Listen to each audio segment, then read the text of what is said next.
Let's debunk one of Israel's many deadly lies. You'd have noticed throughout Israel's latest aggression on Gaza, Israeli ministers have continued to spread the lie that the besieged enclave is not occupied. Gaza is not occupied by Israel. From 2005, we don't have effective control in the Gaza Strip. The purpose of this misinformation is to further dehumanize Palestinians and justify the deadly violence against 2.2 million people, half of whom, let's not forget, are children.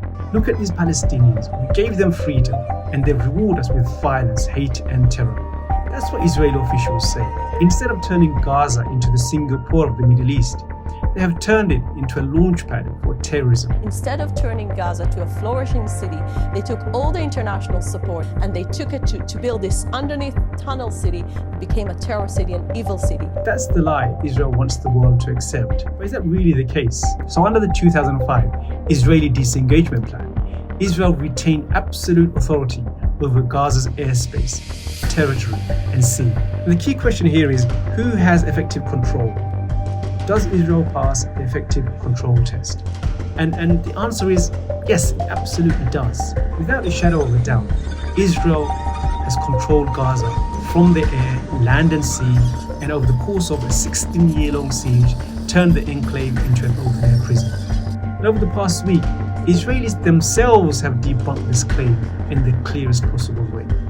So when Israeli Defense Minister Yoav Gallant ordered a complete siege of Gaza and halted electricity, food, water, and fuel, that was an explicit and powerful demonstration of effective control.